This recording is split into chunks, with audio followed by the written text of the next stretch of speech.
Bismillahirrahmanirrahim. Assalamualaikum warahmatullahi wabarakatuh. Sahabat MUI TV yang berbahagia dimanapun Anda berada, bertemu lagi dengan saya Tiffany Hedi Ramawati dalam acara Sakofa Islamiyah. Dan saat ini saya bersama Ustadz Wildan dan juga santri dan santriwati dari Pondok Pesantren Tahfidz Hadis Indonesia yang berada di Kecamatan Medan Satria, Kota Bekasi. Mari kita sapa terlebih dahulu. Assalamualaikum Ustadz. Assalamualaikum warahmatullahi wabarakatuh, Mbak Fani. Bagaimana kabarnya Ustadz? Alhamdulillah sehat, semoga kawan-kawan juga sehat walafiat. Amin. Gimana kabarnya? Alhamdulillah sehat semua? Sehat. Nah Ustadz, kali ini kita akan membahas tentang Maulid Nabi karena sebentar lagi kita akan memasuki bulan Rabiul Awal. Nah, kira-kira Ustadz gimana sih sejarahnya tentang Maulid Nabi ini? Artinya dari Rabiul Awal ini sendiri bagaimana Ustadz?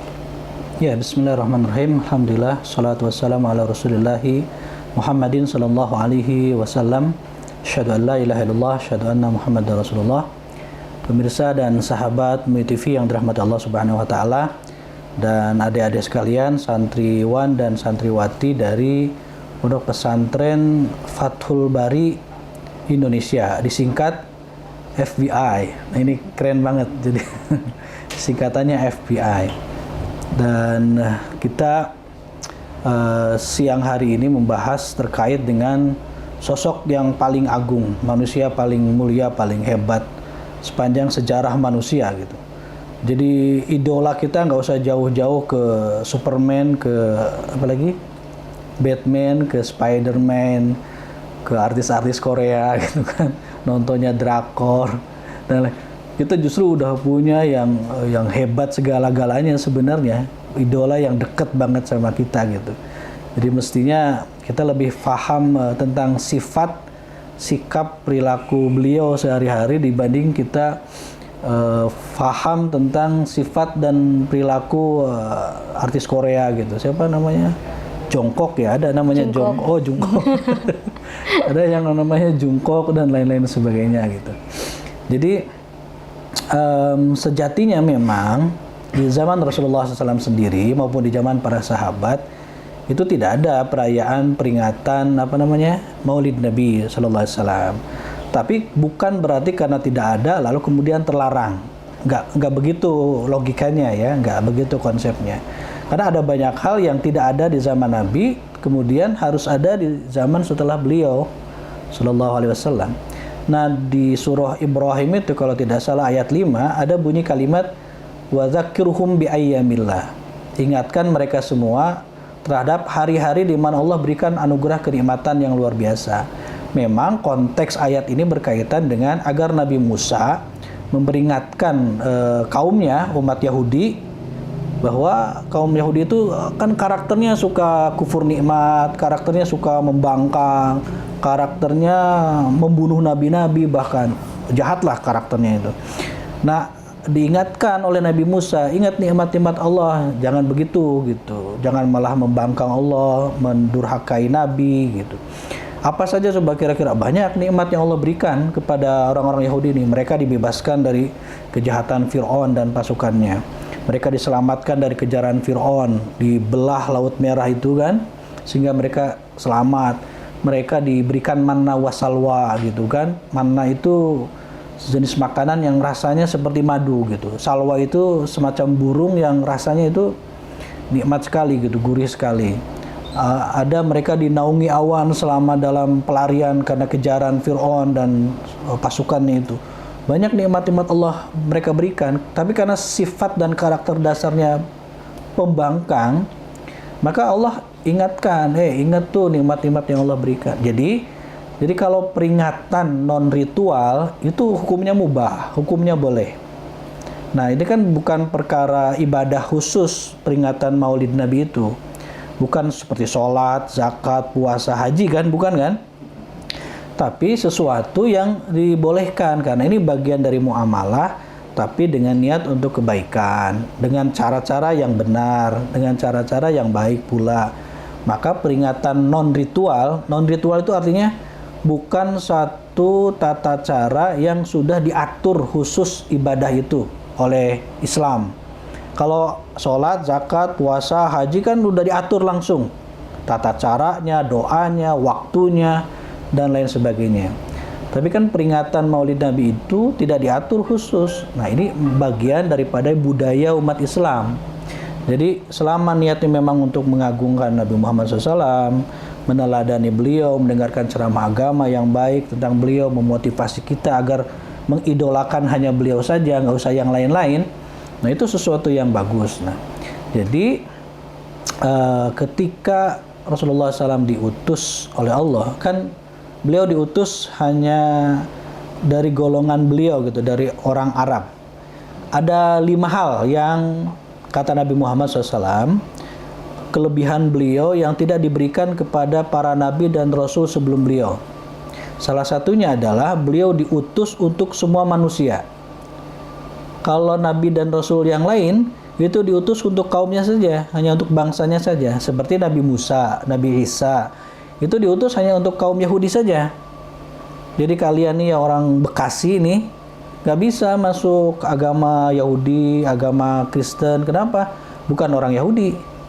Masa ada orang kampung apa namanya? Tiba-tiba masuk Kristen, nggak bisa karena bukan orang Yahudi. Karena Nabi Isa itu diutus hanya untuk orang Yahudi aja, bangsanya saja. Sementara Nabi Muhammad diutus untuk seluruh makhluk, seluruh manusia. Kenapa? Karena beliau Nabi penutup, Nabi terakhir. Kalau beliau diutus hanya untuk orang Arab saja, pasti akan ada Nabi sesudah beliau.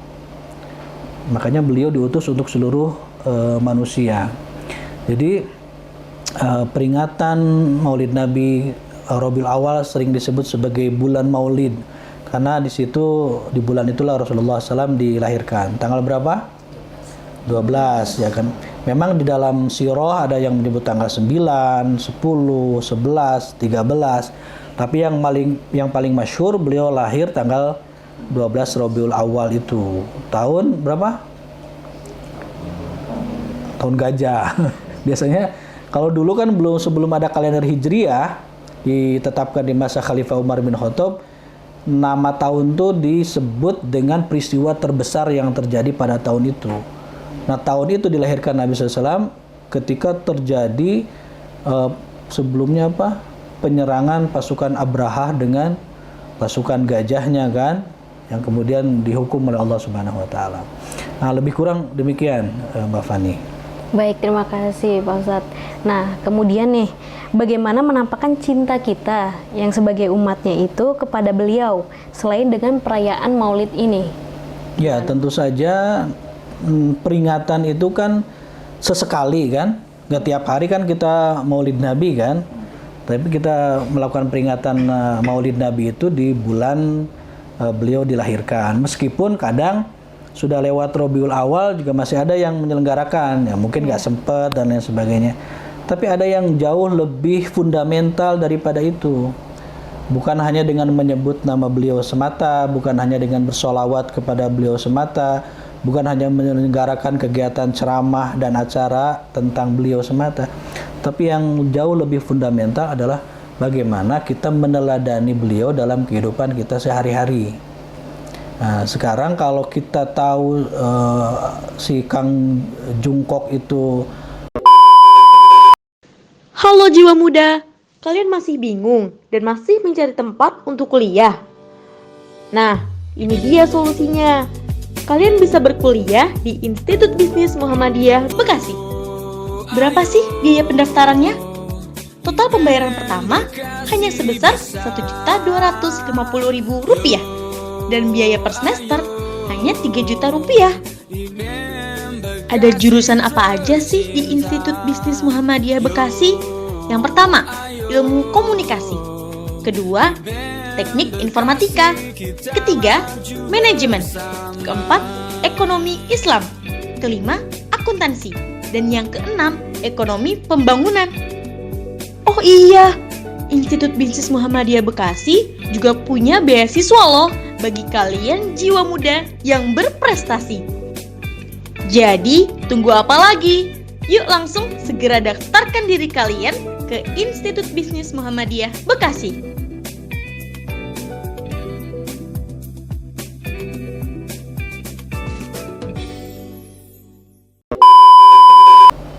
nomor sepatunya berapa?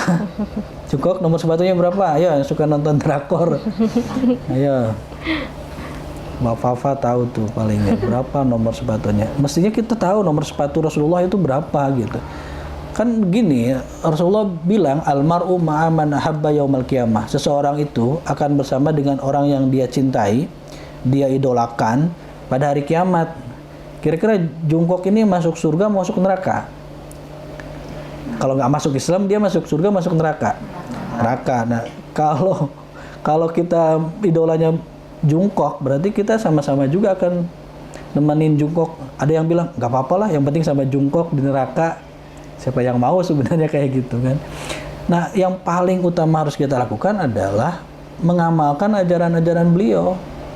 Karena tugas beliau itu dua. Satu, sama seperti kalimat syahadat ya, asyhadu alla ilaha illallah wa asyhadu anna Muhammadar Rasulullah. Tugas beliau itu dua. Satu, mengenalkan siapa sih zat Tuhan yang benar itu. Kan sebelum Nabi Muhammad diutus maupun sampai sekarang, orang kan mengaku dan meyakini ada Tuhan masing-masing kan. Tuhan itu banyak. Kalau kita mau menyelidiki, ada ribuan agama di dunia ini. Sebenarnya kan kita kenalnya ada 6 agama besar di Indonesia: Islam, Kristen, Protestan, Hindu, Buddha, Konghucu. Padahal sedunia ini ada ribuan keyakinan, ada juga ribuan Tuhan gitu. Nah, tugas Nabi Muhammad diutus itu mengenalkan manusia kepada zat Tuhan yang sebenarnya. Siapa? Allah. Makanya kalimatnya aku bersaksi tiada Tuhan yang berhak disembah kecuali Allah. Dikenal, artinya Tuhan itu memang banyak, kecuali yang benar itu adalah Allah. Yang kedua, aku bersaksi bahwa Nabi Muhammad itu adalah utusan Allah. Maksudnya apa? Nabi Muhammad itu satu-satunya jalan cara kita tahu bagaimana sih ibadah yang benar kepada Allah itu. Jadi tugasnya dua itu. Satu, mengenalkan zat Tuhan yang benar. Dua, mengajarkan tata cara ibadah kepada Tuhan yang benar itu. Coba cek di surah Al-Kafirun. Hafal surah Al-Kafirun? Masa nggak hafal kan? Surah Al-Kafirun itu ketika tokoh-tokoh Quraisy datang ke Abu Thalib. Siapa Abu Thalib? Paman Nabi Muhammad yang sekalipun tetap musyrik tapi menjaga betul, melindungi betul Nabi Muhammad. Abu Jahal, Abu Lahab, Abu Sofyan, Abu Janda belum lahir waktu itu, ya kan? Itu datang, hei Abu Thalib, gimana nih keponakan kita ini? Kok mengacau begini? Dia dakwah katanya Tuhan kita nggak benar segala rupa, kita disebut-sebut syirik dan lain sebagainya. Kita kan selama ini damai-damai aja gitu. Mereka udah kesel, udah putus asa, gimana cara mencegah dakwah Nabi Muhammad itu. Akhirnya mereka datang minta semacam pergantian ibadah. Di Al-Kafirun itu kan, seolah kan berulang itu ayat 2, 3, ayat 4, 5, seolah-olah kok berulang ya. Apa tuh? Qul ya ayyuhal kafirun la a'budu ma ta'budun wala antum abiduna ma'bud wala ana abidu ma'abatum wala antum. Seolah-olah ini kok 4 ayat ini berulang. Padahal 2 ayat yang pertama itu artinya aku tidak menyembah Tuhan yang sama dengan Tuhan kalian. Kalian pun tidak menyembah Tuhan yang sama dengan Tuhanmu. Tapi yang keduanya adalah aku tidak beribadah kepada Tuhanmu dengan tata cara ibadahmu. Kamu pun tidak beribadah kepada Tuhanku dengan tata cara ibadahmu. Jadi ini 2 pokok dalam agama itu, yaitu mengenal Tuhan yang benar, kedua mengerjakan ibadah yang benar kepada Tuhan itu. Makanya 2 syarat diterimanya ibadah adalah ikhlas karena Allah, 2 sesuai dengan sunnah teladan Rasulullah SAW. Nah, kita belajar itu di sini. Nah, jadi sekarang ini adalah kan ada yang sifatnya dari Nabi Muhammad itu sifatnya jibiliyah. Apa itu jibiliyah? Kemanusiaan, senyumnya gimana beliau, kalau tidurnya gimana. Itu yang nggak mesti diikutin, nggak wajib gitu. Jalannya gimana? Nabi Muhammad SAW itu kalau jalan cepet. Sampai sahabatnya kalau ngiring itu harus lari-lari kecil untuk ngimbangin jalannya. Ternyata menurut kesehatan memang jalan itu harus cepet kan, karena membakar kalori lebih banyak daripada jalan santai. Apalagi kalau jalannya melambai, wah repot itu, susah itu. Terus kita harus cepat juga? Enggak. Rasulullah itu kalau tidur beliau ngorok, tapi ngoroknya halus, tanda sehat. Kalau kita kan ngoroknya seisi asrama nggak bisa tidur karena kita ngorok kan, dan lain sebagainya, berarti kurang sehat dan lain sebagainya. Kalau ketawa beliau nggak pernah kelihatan gigi gerahamnya, nggak ngakak beliau ketawa tuh. Paling sesekali aja sampai agak ngakak itu saking lucunya sahabat. Karena di antara sahabat juga ada yang suka ngebodor. Tahu ngebodor nggak? Kayak apa tuh? Komika itu. Ada sahabat juga yang senangnya dia bercanda gitu, ada macam-macam. Sama seperti kalian, ada yang serius kan teman itu kan, ada yang suka bercanda, begitu juga sahabat Nabi, cuman nggak berlebihan. Jadi yang paling penting dari kita memperingati Maulid Nabi Muhammad SAW, selain dengan acara peringatan, acara Maulid, adalah diaplikasikan, ditunjukkan gimana sih kita ngikutin perintah Nabi, ajaran Nabi gitu, diamalkan nggak sehari-hari. Kata Nabi, kalau makan, minum harus sambil duduk gitu, dengan tangan kanan. Itu paling minimal dalam kehidupan sehari-hari. Tapi Nabi juga mengajarkan gimana sih cara berpolitik ala Nabi, cara berekonomi ala Nabi, cara menguasai teknologi, cara berbudaya, cara bermasyarakat. Itu juga yang harus kita jalankan. Jangan kita ngaku Muslim, tapi politik kita nggak mau pakai politik Islam. Tugas kami sebagai umat Nabi dan Rasul. Terima kasih. Ya, apa tugas kita sebagai umat dari Nabi Muhammad SAW?